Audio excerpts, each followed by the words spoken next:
Rim Country Forum today being brought to you by Holiday Cruises and Tours, Choice Auto and Truck, Anytime Fitness, Dan Good Flooring, Hospitality Wireless, Sunshine Cleaning and Restoration, and the Dana Law Group. Well, good Monday morning, 5 minutes past 9 o'clock, 48 degrees, and this morning, as we do once a month, it's time for your friends with the Grand Opportunity Party to avail us with all of the latest stuff going on with the Republican Party. With us here in the studio, we have Gary Morris, the chairman of the Gila County Republican Party, also the first vice chairman of the Gila County Republican Party, Andy McKinney, and we're going to be talking. Good morning. We're going to be talking to some other folks on the phone here in a little bit, but I wanted to start out real quick, briefly, talking about there's recently been two big rallies held down in the valley.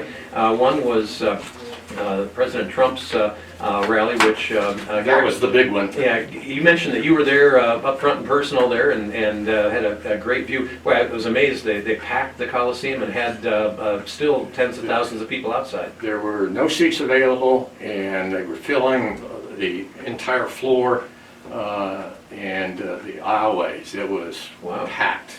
Andy will tell you more about it later, but it was electrifying. And the Democrats are probably going to explode if Don Jr. decides to run for president, because his lead up to that event was pretty impressive.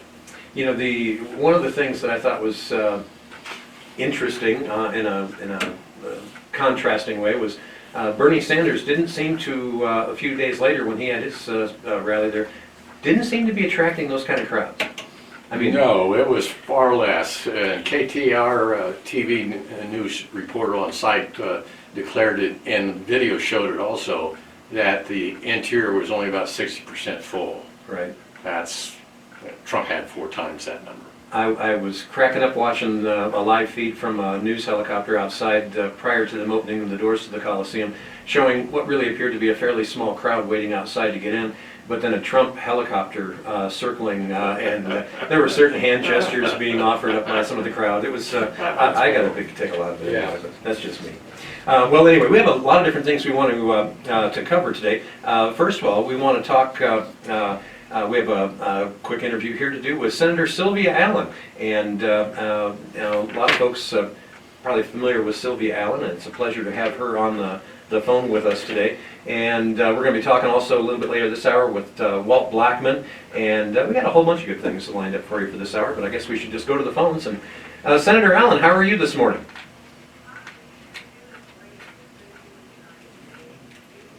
Yeah, yes indeed. Hey, and I just, real quick before we get rolling here, I wanted to say a quick thanks for everything you've been doing with the Tonto Creek Bridge bills down in the House and Senate. It looks like there's still some hurdles to jump, but we've jumped a few important ones.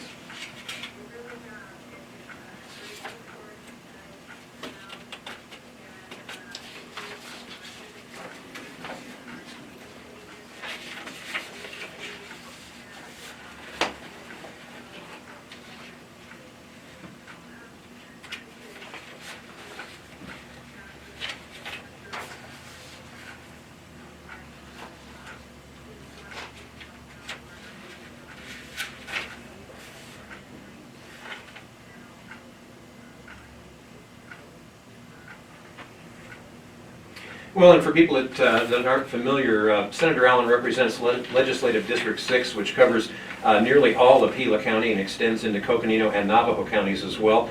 She is also running for re-election this year. And I guess we need to ask the question, it seems that you've had a pretty successful legislative session with a number of bills on education. Can you give us a quick overview of everything you've been working on?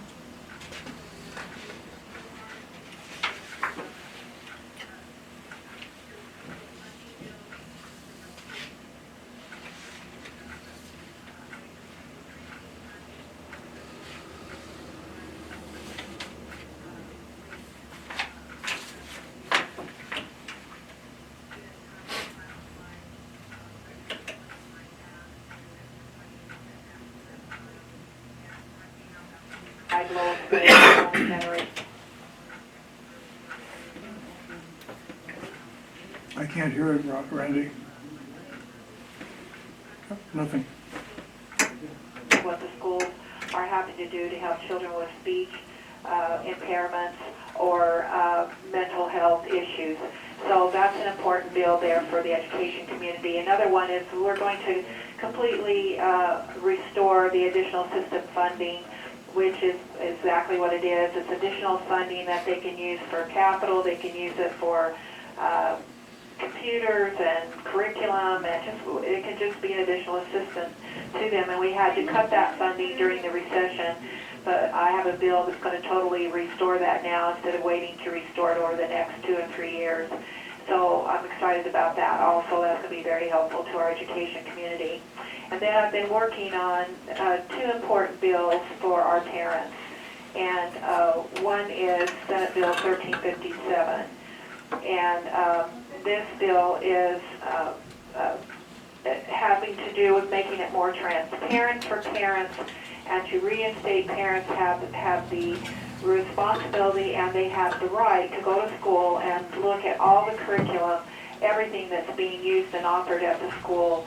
And this is, it was kind of a controversial bill to start off with, because I also was requiring that the schools are to post on their website their foundational curriculum that they're teaching. And many schools already do this, but this is important for parents. A lot of them can't get down to the schools, or they're looking at different schools they might want to put their child in, and they need to know what the school is offering. What is the different foundational pieces of their curriculum, like for reading, for science, for math, and their reading list. What is their reading list? What books are they requiring their children to read?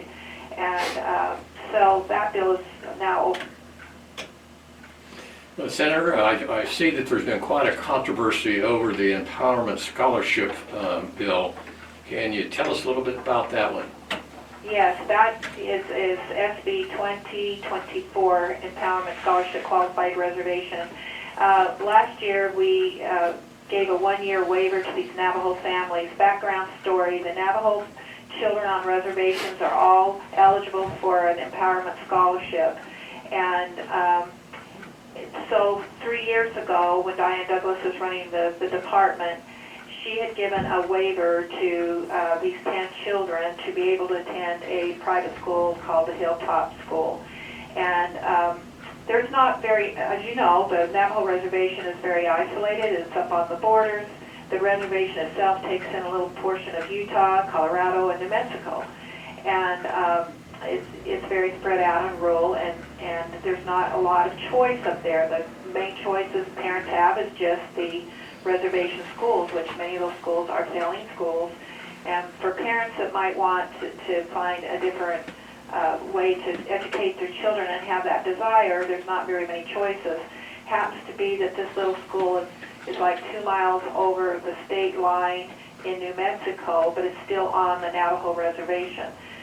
This is not unusual for states to have memorandums of understanding with the state on their state lines. There's a situation we have over on the west side of our state by Nevada, where there's kids going into Nevada. There is situations where we have kids from Mexico coming into Arizona being educated. So this isn't unusual. But Diane Douglas had given a waiver to these families. Well, when Superintendent Hoffman got elected last year, she told those families they were to pay back the money, and she was canceling the waiver.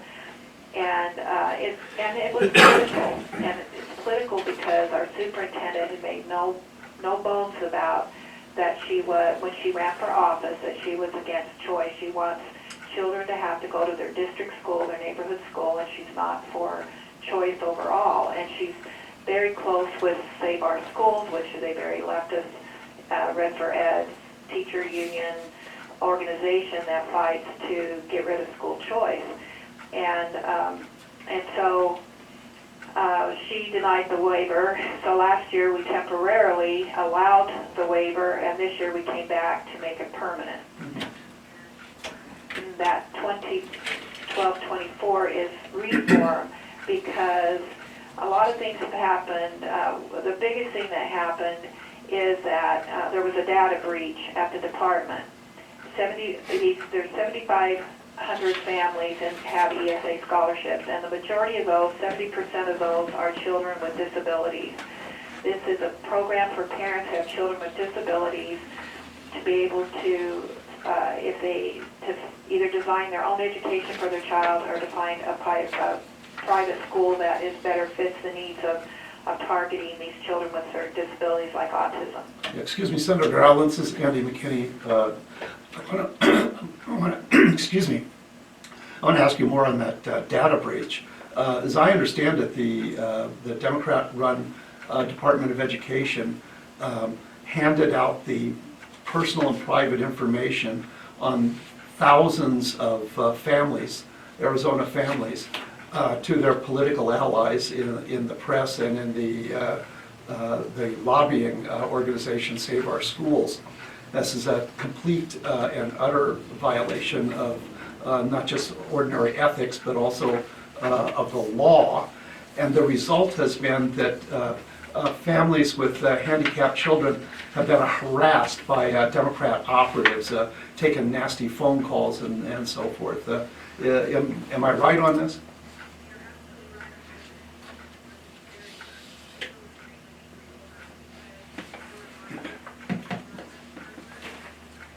No audio.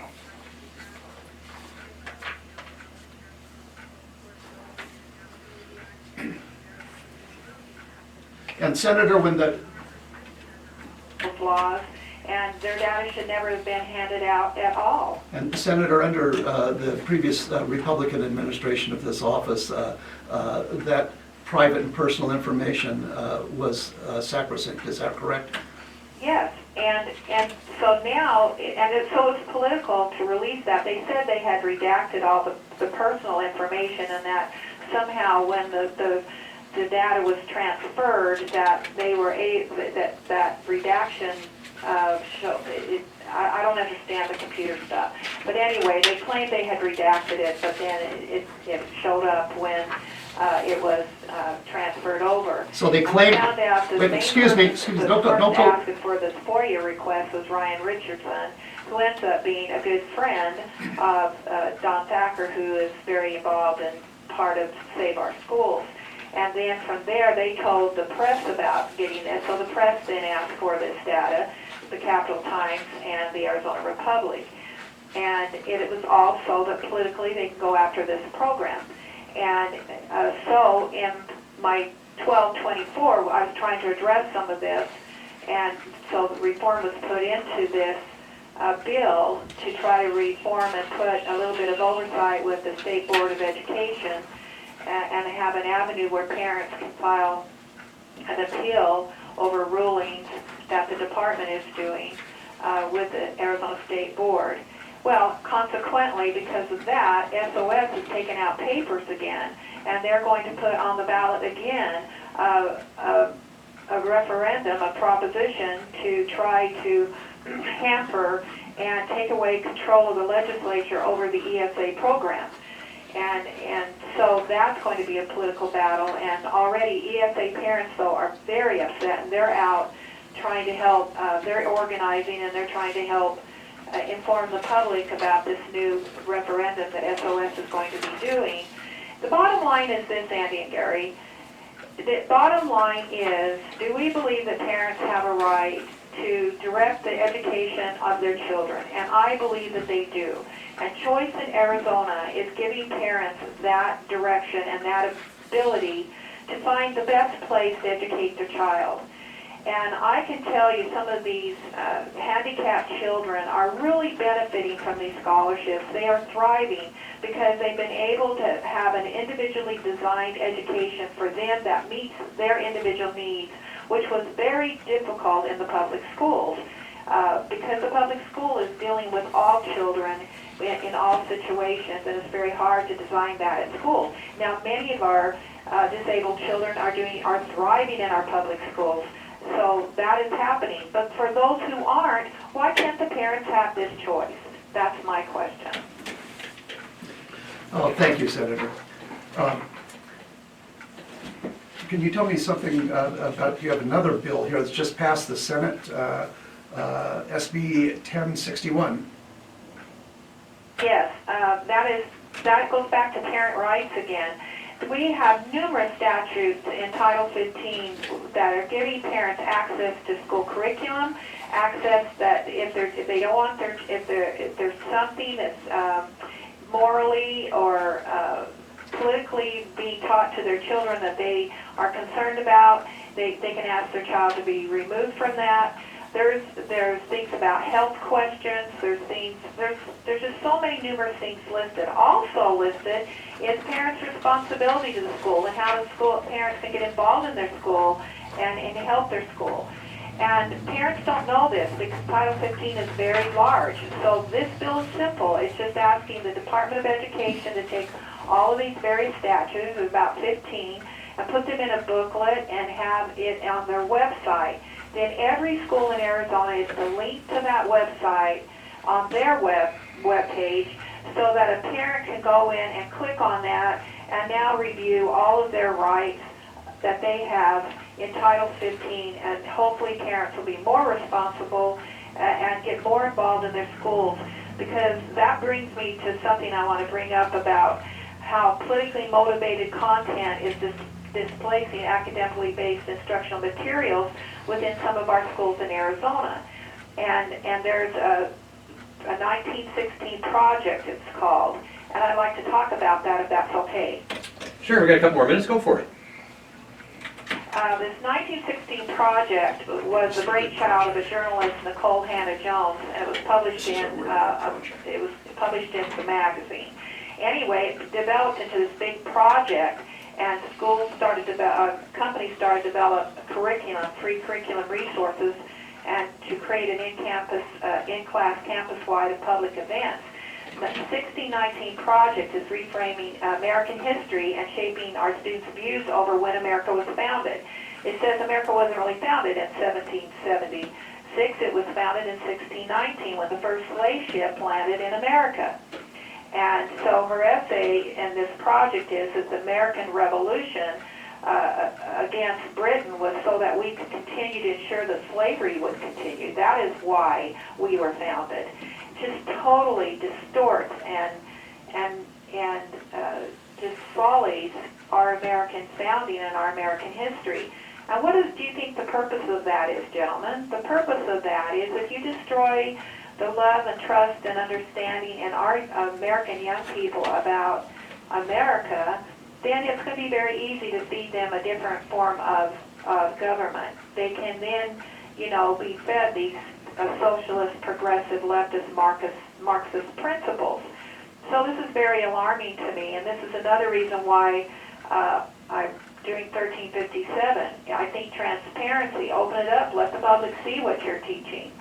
Let parents see what you're teaching, and let parents decide whether they want their children in school teaching these kinds of doctrine. Now, in Arizona, I cannot dictate what curriculum schools are to teach. That's local control. And that's why parents have got to be more involved in their children's education and knowing what is being taught at school. And I'm going to try to do more about this as I can, but this is something that's just come up this last year that is flooding across the country. You would not believe how schools are picking this up because of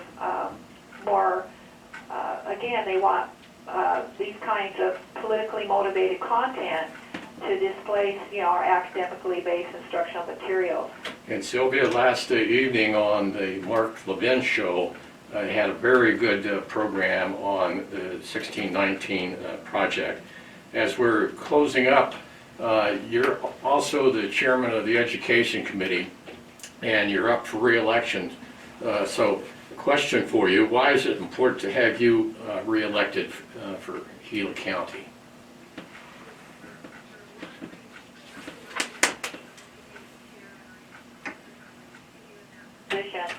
And I am a very outspoken leader down here at the Capitol for good, strong education policy. And I'm willing to stand up against this type of indoctrination going on in our schools. I absolutely believe that schools must remain neutral when it comes to these kind of social and political and moral issues, and because of the fact of our children come from all kinds of backgrounds and religions and philosophies. But at any rate, I'm fighting these issues, and there's not very many people down here at the Capitol that are willing to stand up and face this onslaught that is coming into our schools. And so that's very important. The next reason is because I'm a rural legislator. There's only 5 senators that are rural senators. And we, a very strong voice for rural Arizona. I have to fight for those dollars, like for the bridge we were talking about earlier. I'm trying to do some housing projects for our district, homeless projects. And it's a real battle to try to get these dollars to funnel to rural Arizona. I understand our issues. I understand the forest, the water, all of these things, and it's very important that we send people back to the Capitol that are going to continue to fight these battles. And then even more importantly, I absolutely understand the American form of government, our constitutional republic, and I'm fighting to keep that and to not let socialism and these progressive doctrines that are seeping into our state. Believe me, we fight these every day on the floor of the Senate, these doctrines and these different philosophies. And so it's very important that I can finish out my time here at the Senate. I can run another term, my last term, and I have just really enjoyed serving the people of Arizona, my constituents. And again, it's so important that we keep somebody there that is knowledgeable, that understands about rural issues, and especially will continue the battle in our schools, because this is our future. These children are our future. We must make sure that they're being taught properly. All right, and we're up against a hard break here. Got to take a break, but Senator Sylvia Allen, thank you again for being with us this morning. Always a pleasure to talk with you. Best of luck with your campaign. Thank you, Sylvia. And thank you. And we have to take a fast break. When we come back, a little bit later in the hour, we're going to be talking to Walt Blackman, also a representative for District 6, find out some of the things that he's working on. But coming up next, we're going to find out, the local Gila County Republican Party has another big fundraiser coming up later this month, and a lot of other things that we want to get you up to date on. We'll get to all of that right after this. 29 minutes now past 9 o'clock, 49 degrees. Again, looking for that high of 58 today. More on weather coming up for you in a little bit. And things are definitely going to be changing as the week progresses. Meanwhile, this morning on Rim Country Forum, our monthly guest, the Gila County Republican Party, represented by none other than Chairman Gary Morris and First Vice Chairman Andy McKinney. And coming up a little later in the hour, we're going to be talking to State Representative Walt Blackman. But in the meantime, I want to find out too, you've got, I know you've got a big fundraiser coming up later this month, and this Lincoln Day Luncheon coming up on March 21st is quite the place to be if you want to be bumping elbows with your elected officials and all that. And that's important to share with the audience. Gila County's gotten pretty popular with top shelf politicians coming into town. We have Congressman Gosar going to be speaking. We have Senator McSally coming to speak, and we've got State Senator Kimberly Yee, Treasurer for the state of Arizona, coming to speak. So, and a lot of other elected officials at state and county levels will be there. So for the public, it's a great opportunity to come and visit face-to-face with your local representatives and elected officials and ask questions, etc. And following each speech by the 3 guests, we will be taking questions from the floor. So again, another opportunity for you to do so. Now, and Kimberly Yee is really a sparkling person.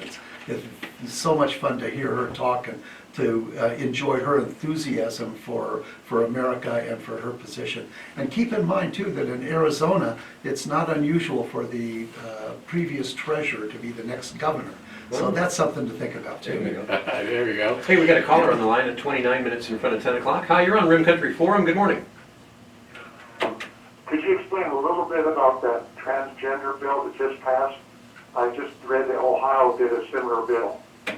My understanding of that is that what this was targeted to do is that if a person who was born male decided that they identified as female, they would not be allowed to participate in female athletics in the schools. And this is not only true in the grade schools, middle schools, high schools, but also at the university level as well. Did I get that right? Pretty much so, yeah. And Randy, let me advise the audience also, we're gonna have close to 200 folks at this luncheon. Tickets are still available, and you can go to GilaGOP.com, that's GilaGOP.com, and purchase your tickets online. Very quick and simple and easy. Outstanding, just GilaGOP.com. All right, now, real quick before we get started with Representative Blackman here in a little bit.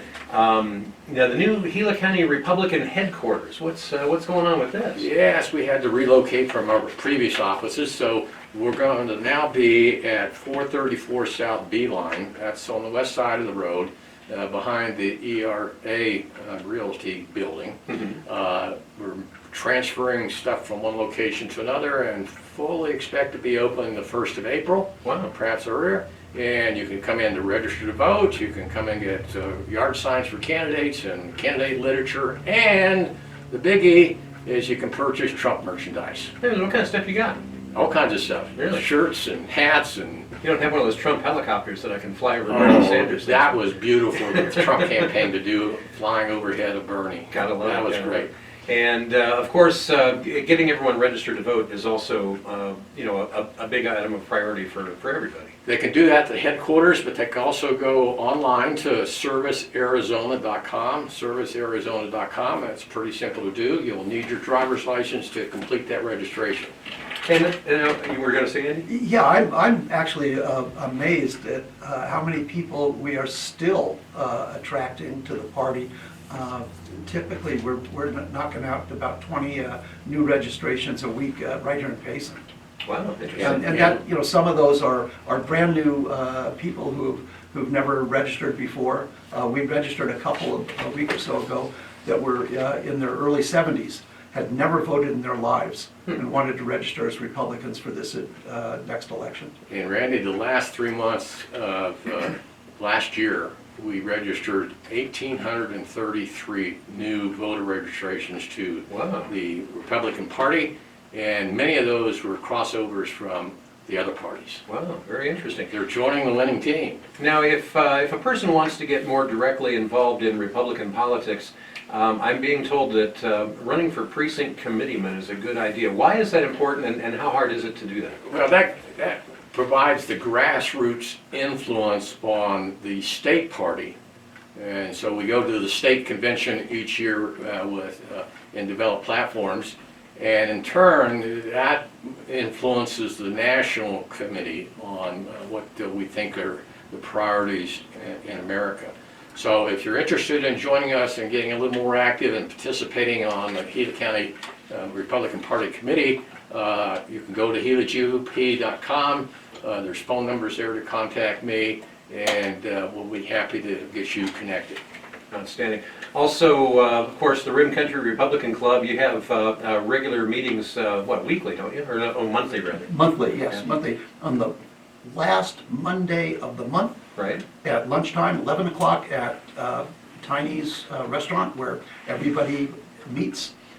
And the way we arrange things is we do our speakers, our entertainment begins promptly at 11:30.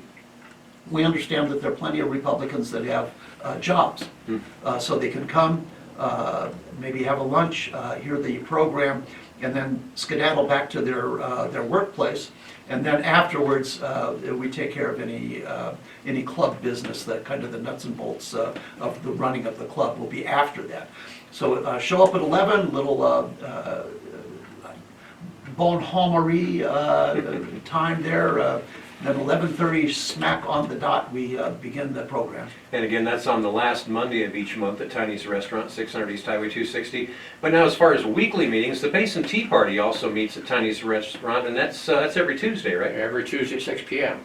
Yeah, they've always got an interesting cadre of people lined up to speak, and a good chance to keep well informed. And, Yeah, I think our county recorder, Sadie Jo Bingham, will be here for the Tea Party tomorrow. Outstanding. And at both of these events, you can register to vote. You have to do that. And at the club meeting at the end of the fourth Monday of the month, you can also purchase some of the Trump merchandise. A grand opportunity to do that. Yeah, there you go. Now, again, we're going to be having Walt Blackman calling in here in just a moment, but before we do that, Andy, wanted to talk with you a little bit about the Trump and Sanders rallies in Phoenix. Now, as I understand it, the Coliseum can seat, what, over 14,000 people? That's correct. Yeah, 14,000. That's, and then, Well, the numbers I have, Randy, are okay. 14,870. And plus you can put more down on the floor. You can squish another 500 if you make them stand up in the aisles. So they had a total of 19,870 at the Trump rally there, plus another 10,000 plus outside. Yeah, so say 30,000 people at the rally. That's pretty impressive. I mean, 30,000 is a fair number of people. And it's kind of just happenstance that there was a Bernie rally down in the valley recently in the same location. And he couldn't even fill up the building. He had fewer than 9,000 people in the same venue where there were 30,000 showing up to see Trump. So it's like three. Plus the Trump helicopter flying over. that must have that was- kind of made him feel sad. That was wildly entertaining watching the Oh, live there's feed a from Trump the helicopter up there. They're making fun of us. Yeah, so, I guess the big question is, do you think it was like a mistake for Sanders to hold a rally at the same place Trump did? I think the Sanders campaign is a mistake. Yeah, very interesting. Well, anyway, so just a little bit about what was going on down there. But now what's going on right here is we have, again, from Legislative District 6, we have Walt Blackman with us. And I got to get all my notes in front of me here. Walt, first of all, thanks for coming down or being with us on the phone today. Always a pleasure to talk with you. How's everything going in your neck of the woods?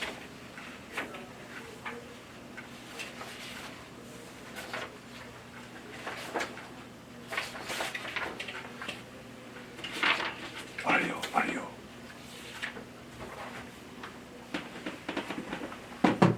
Walt, you're coming in pretty weak. Can you speak a little louder, please? It's going pretty well down here. We are getting ready to knock out the budget. We've already had a small group budget meeting, and we are just aligning all of the asks with those needs throughout Arizona. So it's going really good. I'm having a great time, and I'm having a great time working for the people of Elder State. Walt, this is Andy McKinney here. The Senate Democrats have introduced two very restricting gun control bills, which if passed would place a very serious blow to the Second Amendment rights of Arizona citizens. What in the world is going on down there? Yeah, that is kind of alarming. SB 1624 and SB 1625 is purely unconstitutional, and it attacks the Second Amendment rights to keep and bear arms. And it's a God-given right. And the question we need to ask ourselves, or ask the liberal left, is why do you think it's okay to limit my constitutional rights with this ridiculous type of narrative and bill? So I'm going to continue to fight that. And the important thing is we need to get people out to vote, so this doesn't get introduced in the House. And as well, going right along with that, is with Arizona being a border state, certainly border security is an important concern to a lot of folks here in Arizona. Is any of the Trump border wall going up on the Arizona border, and what are your views on immigration in general? Last year, immigration, or illegal immigration, costs us around $116 billion. That's taxpayer money. And with that, that we are at an alarming rate of these folks coming over that are illegal. Now, the wall is being built in some sectors of the southern Arizona, which is a great thing.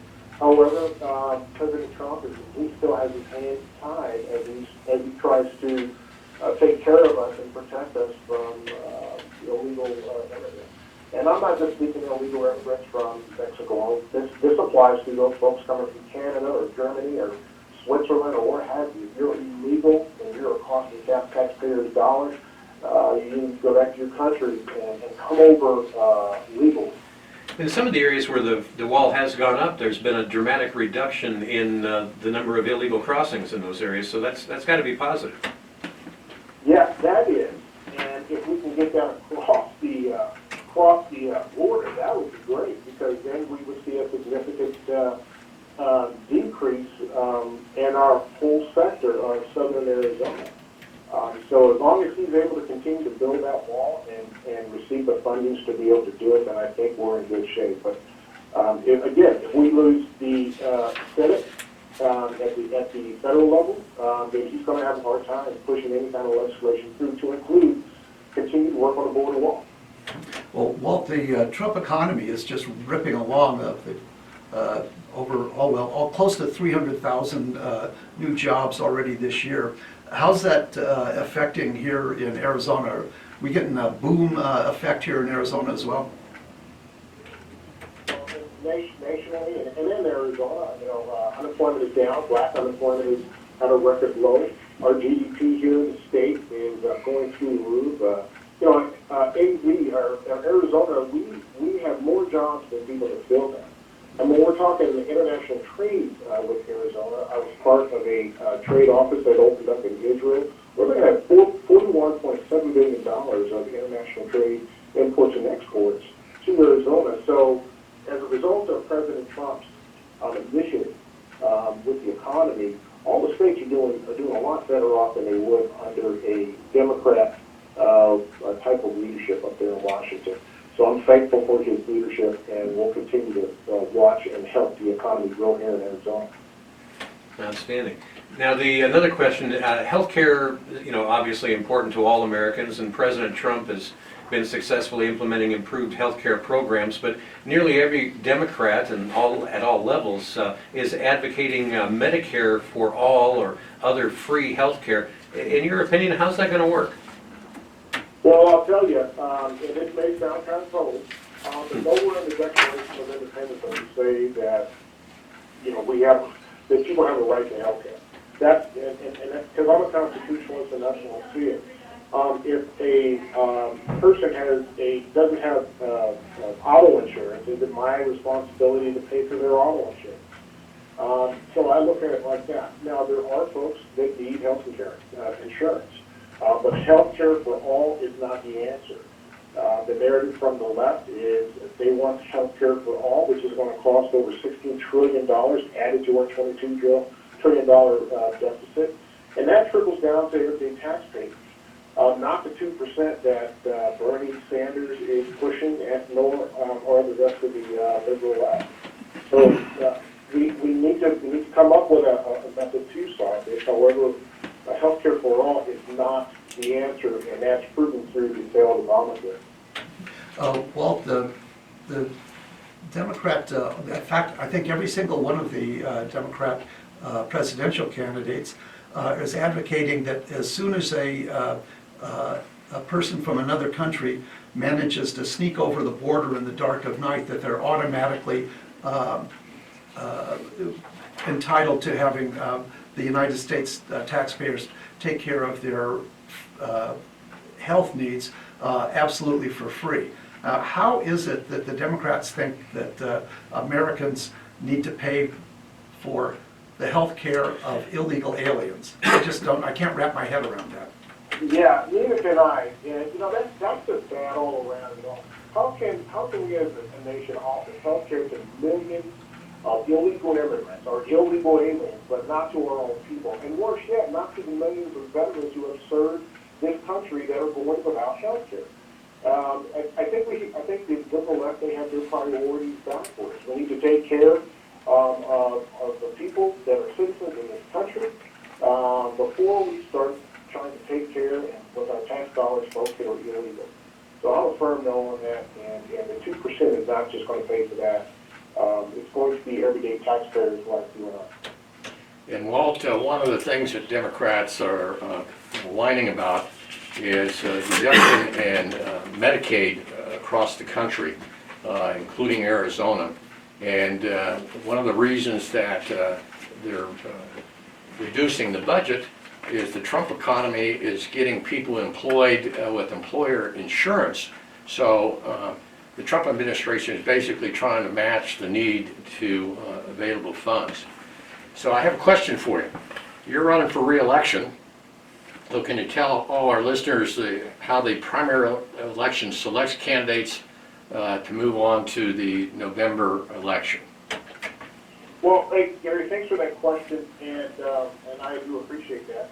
And President Trump is answering that question when we're talking about insurance by putting people back to work, and I've already indicated that unemployment is down, and black unemployment is down also. Now, compared to, with me as a candidate, I think I've already proven, why I'm the better candidate over the last 2 years that I've been here. So let's compare apples to apples and oranges and oranges. I'm running against a liberal mayor of Flagstaff, and her name is Mayor Evans, who has consistently raised taxes in Flagstaff. She's caused her city to come up short $1 million and a failed tax increase proposal. The $15 an hour wage hike also is causing taxpayers in Flagstaff a loss of their interstate revenue, which is over $2 million. And that's just the name of few. So imagine if Mayor Evans gets into the position as LD6. Flagstaff is a microcosm of disaster that would happen to the rest of LD6. And I know folks don't want that. And when we're talking about Art Babbitt, this guy, he's a nice guy, however, I call it. Art Babbitt is a liberal socialist who openly supports Bernie Sanders like Evans does, and has no problem with the United States turning into a socialist country. Now, all you got to do is look at his Facebook page, and you can find that out. So what have I done? I've raised teacher pay over 20%.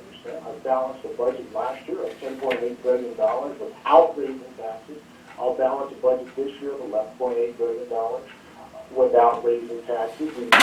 I was part of lifting the constitutional ceiling on education to get more pay to teachers and to get more dollars to the classroom other than 30 cents per dollar to the kids. Got the bridge and conservation basin, the appropriations to build over $15 million without raising taxes. I've run major criminal justice reform that hasn't seen the light in the last 25 years of Arizona. And it's going to cost what the taxpayers $0 because what I've done is did a deep dive and found the money within the system that we have antiquated or duplicated of the tune of $9 million to $18 million a year. So apples to apples, oranges to oranges.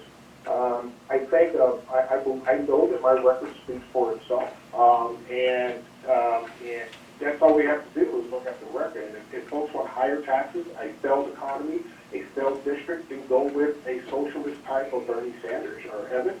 If folks want to continue to see prosperity, as we are seeing across the nation with President Trump, then they'll continue to go with me. And Walt, you're rather unique in that you really jumped into your first season as an elected official at the Capitol and were recognized as the Rookie Legislator of the Year. And talking to first-timers down at the Capitol, they advise that normally, and you're unique in this, but normally it takes a couple years for the new arrival senator or representative to kind of get into the groove of things and become competent in what they're doing. So it's important to have you re-elected because you're already in the groove. And if the Democrat mayor comes in, we've lost about a year or two learning curve with not too much productivity from the guy. Is that kind of a correct assumption? Yeah, thanks for recognizing that, Gary, being Rookie of the Year. You're exactly right. The learning curve down here is very quick, is very steep, and you have to be on the ball. And what will happen is all the things that we have done for the economy, the future pay raise, keeping taxes at a limited level, will go to the wayside because we'll get Democrat socialist type of bills and legislation. Yes, I was told that it was going to take me a couple of years just to run one bill that was going to be productive, and I've run several bills that have been signed by the governor that help the economy and help Arizona, such as the bill that I ran to protect our public safety folks, our police officers and their working dogs, or the pay raise that I got for DOC. Folks that hadn't gotten a pay raise in over 15 years. And that's as a freshman, and that's one of the many things that I have done. So, yes, to put somebody else in this seat at this time, we would lose our momentum as Republicans and conservatives, and we will start to see a district that looks more socialist than any other district in the state of Arizona.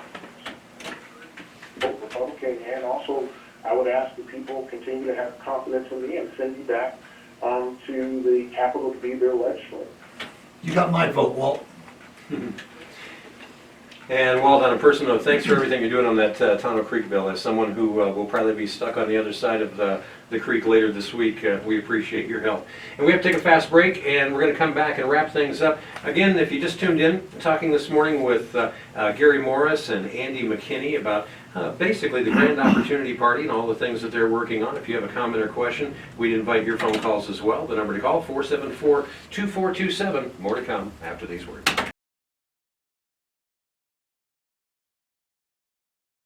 5.5 minutes in front of 10 o'clock, 50 degrees right now, looking for a high today of only 58. We'll give you a complete look at your 7-day forecast here in just a few minutes.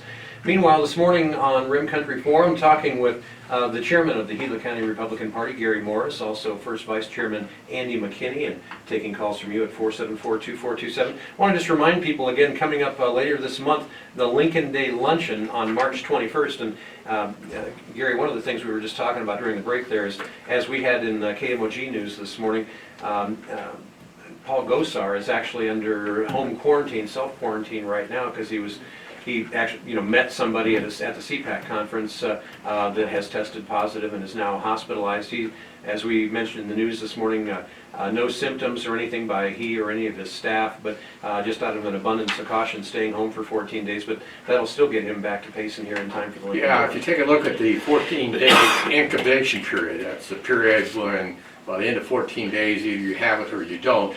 Right. Is based on the last exposure, and that would have been February 29th. So next week, at the end of the week, we should know if he's clear or not. If it's clear, he'll be at the luncheon. And remind folks, it's March 21st, nice luncheon at the casino. You can go to GilaGOP.com and purchase tickets. And when we're talking about the coronavirus, the COVID-19 coronavirus, Sandy, there's been, matter of fact, I was just posting up a post earlier today that was saying that some of the media is really fanning the flames in some less than positive ways, and that a lot of the liberal left is causing more panic on this than they should. What's your opinion? No, you're absolutely right, Randy. And some of this stuff is, disagreement in policy and that sort of thing, but some of it is just grotesque, outright lies. For instance, one of the things I've seen elected Democrat politicians at the national level saying that the funding has been reduced at the Centers for Disease Control. They just lie. That is absolutely not true. And why would they think they can get away with that? Well, they think they can get away with that because their allies, I was going to say they're lackeys, but they're not. They're allies.